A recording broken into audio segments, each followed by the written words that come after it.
Hi. Nagkaroon na ba kayo ng crush? Yung tipong 'pag nakita mo siya na papalapit, yung puso mo parang gusto nang kumawala? Uy, aminin. Bago yan, noong bata pa ako ay lamigin na talaga ako. Mapamainit, tanghaling tapat, tag-ulan, lagi akong naka-jacket. By the way, mananahi kasi yung daddy ko at yung jacket na suot ko nun mga gawa niya. Wow, daddy. Di ko rin alam kung bakit pero feeling ko nun ang cool kid ko.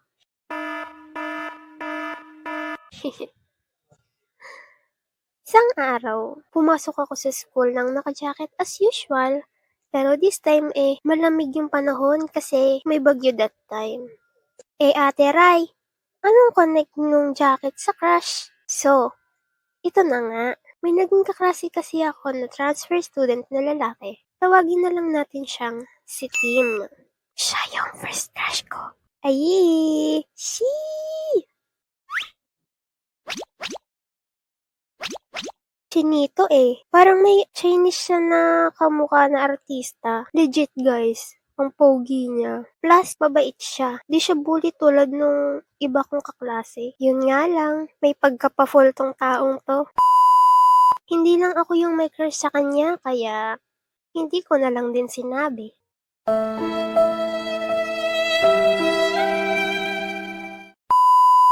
Nung araw na yun, halos lahat kami sa room ay naka-jacket.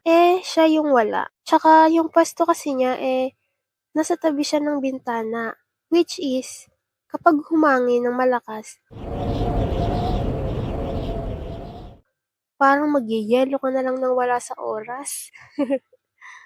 Ray, pwede bang param ako ng jacket mo? Ang lamig kasi dun sa pwesto ko eh. Ha? Ba't sa akin? Madami namang merong jacket dyan Sa iba na lang. Di sa madamot ako hello. Lamigin nga ako kaya kailangan naka-jacket ako Sige na, saglit lang naman eh. Ang kulit nito. Alam na malamig, di nagdala ng sariling jacket. Hays. Sige na nga. Ito balik mo ha. Mapilit kasi siya. Masyado akong people pleaser nun kaya di na ako makatanggi. Sus, marupok ka lang eh. Tsaka crush mo siya eh. Shut up. So, pagkuha niya nun, inamoy niya yung jacket ko. Like, what the? Baho ba ako? O yung jacket ko? Hiniram niya ba yun para asarin ako? Bata pa lang ako, overthinker na ako Nang biglang, sinabi niya na yung Ang bango, ang bango, ang bango.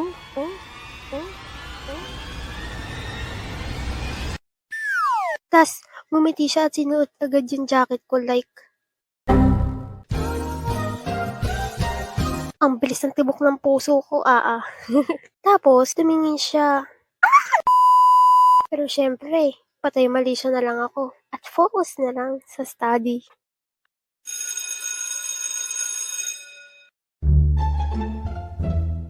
Nakaupo lang ako sa desk ko, tas tumabi siya sa akin, tas kinausap niya yung mga tropa niya. Ako naman, nakaupo lang sa desk ko, nakapikit ako kasi masakit ulo ko nun Sobrang lamig ba naman, parang bini-brain freeze yung utak ko. Bigla niyang nilagay yung jacket ko dun sa likod ko. Napaka-gentleman ng lalaking to Pa-full talaga to Habang nagtutulog-tulugan ako grabe ba naman yung buhok ko? Abay tumitig pa nga. Full talaga to Yung puso ko, At tuluyan ng na-fall si Rai. Charis! Ilang months lang naman siyang naging kaklase namin kasi nag-transfer na ulit siya sa ibang school. So, ayun, wala na kaming contact sa kanya simula nung araw na yon. Yun pala mag-move on ka na, Ate Rai. Matagal na ako naka-move on, okay? Ang nostalgic lang kasi pag naaalala ko yun. Kung nasan ka man, I hope you're doing well. Ay, nag-English pa nga.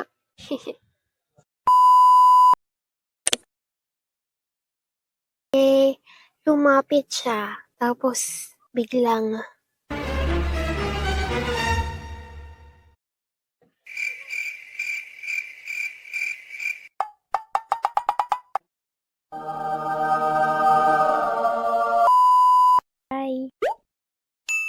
hiniram ng crush ko yung jacket ko, part 2. So, sa mga naghahanap ng part 2, ito na yon. Pero bago yan, kung bago ka pa lang sa channel ko, huwag makalimutang mag-like at subscribe para updated ka sa mga bago kong video. Sige, simulan na natin. Mga B, akala ko talaga, tapos na. Di ba umalis na siya? Tapos, nag-transfer na rin siya. Ayun, alam mo yung tipong move on na dapat? Nice. So, mga B, eto na nga. Bumalik siya. Oo, guys. Bumalik siya. Same school, same classroom, same siya. Ata. Kaso lang, mas clingy siya ngayon, guys. Hindi ko alam kung matutuwa ako na bumalik siya at classmate na ulit namin siya eh. O, naiinis kasi ang clingy niya. Yung tipong parang ayaw niya nang umalis. Ganun siya ka-clingy. Ay, nako. Kalma, self. Kalma. Ganito ganap. Nung unang araw na pumasok na siya ulit sa school namin, at syempre, expect nyo na kunwari, wala lang yun sa akin. Introducing Rai, the ice queen is in the house! Post ka pa dyan. Feeling. Shut up. Huwag kang epal. Moment ko to eh. Ay, sorry na agad. Ray, babalik daw si Tim ah. Ha? Kailan daw? Uy, andyan na siya. Ah, okay. Sus! Kunwari walang pake no. Chill lang yung mga sagot-sagot na ganyan eh no. Pero yung puso ko, eme, kunwari hindi nakita. Siyempre, pag crush, di ba, hindi naman natin pwedeng ipahalata yun. O baka ako lang. Uy, Ray, namiss mo ba ako? Ha? Hindi ah. Sure ka? Tumahimik ka na nga dyan. Tsaka ano? Tsaka bakit mo ba hawak yung kamay ko? Kanina ka pa ha? Bitaw! Ayoko nga, ang lambot ng kamay mo eh.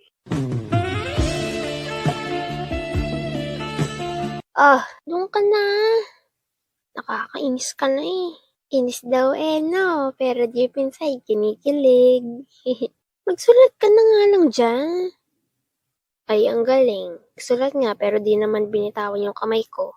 Napaka-flirt ng taong to eh. Nakakairita. Pero kinikilig ako.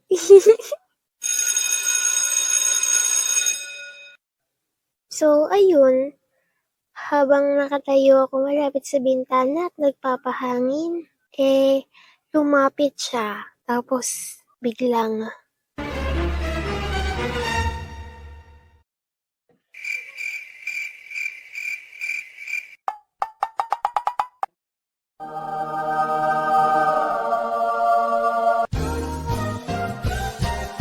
so, ayun, after few seconds, bitaw. Ano ba? Bitaw, Tim. Ang epal mo naman eh. Ayaw daw eh, no? Eme. Pero kinikilig yan habang niyayakap. Tapos, sabi ha? Uy, bagay kayo. Rin yung ngayong kalandian nyo sa ibang lugar, hindi dito. So, selos ka lang eh. Oo, tsaka inggit ka. Di maghanap ka din ng boylet mo. Di yung nang iirap ka dyan. Ayusin mo yung mata mo ah. So, ayun guys. Lesson learned. Minsan, hindi lahat ng nagbibigay ng kilig ay meant to stay. May mga taong dumarating para pasayihin ka, asarin ka, at iparamdam na special ka kahit na panandalian lang. At okay lang yun. Kasi kahit walang label, totoo pa rin yung saya, yung kilig, at yung mga alaala na nabuo nung magkasama kayo. Tama na nga. Parang nagiging madrama na ako eh. So, ayun, mga B, bago tayo matapos, Shoutout to kay Veka Animation, Jeremiah Cantor G9, and Elgin Villalba, Zyril Lardizabal, Samara Delphine, Malo Rojas, Q9C, Jazer Wayne, Vic Tampulayan, Key Animation, Miss G. Dineros, Amerodin Isha, at kay Cherry Oliveros O4I. Shoutout sa inyo mga B! Salamat sa pag-support at pag-subscribe ha! At kung gusto niyo rin na magpa-shoutout sa next video, mag-comment lang kayo dyan sa baba para ma-shoutout ko kayo sa next video. So, ayun, hanggang dito lang muna tayo ngayon mga B. Bye-bye!